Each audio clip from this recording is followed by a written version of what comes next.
परम प्रेममय परम दयाल श्री श्री ठाकुर अनुकूल चंद्र श्रीचरण रे मोर शत सहस्र कोटि प्रणाम।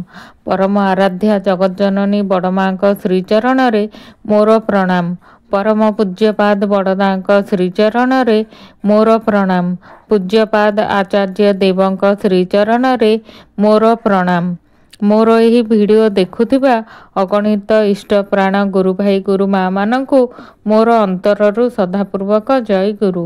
मोर यही चैनल मु समस्त को श्रद्धार सह स्वागत जनाऊछि।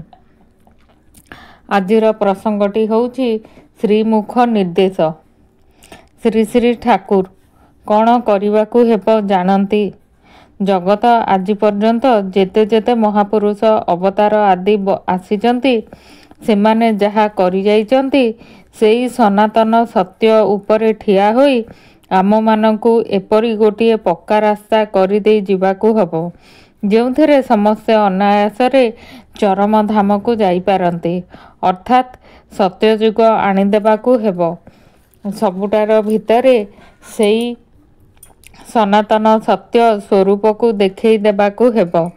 जेते भी विभाग अच्छी जेते धर्म मतवाद अच्छी जेपरी हिंदू मुस्लिम ख्रिस्टियान समाज रे विज्ञान रे दर्शन रे आईन रे सबुटारे सबु दिग देई सेई एक ही सनातन सत्य रे पहुंची जाए देखई देबाकु हेबो।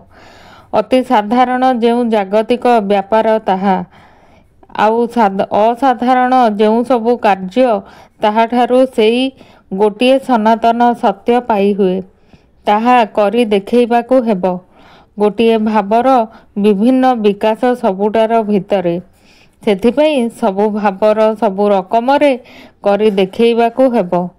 आउ एई महाकार्य रे परम पितांकर एपरी निर्देश जे मो परी बुका को नहीं आपणक परी मेंढा माने ता जदि भी नुहे धरंतु ताहा जदि विवेचना करुथांती ताहा भी सीए संपूर्ण करिवे।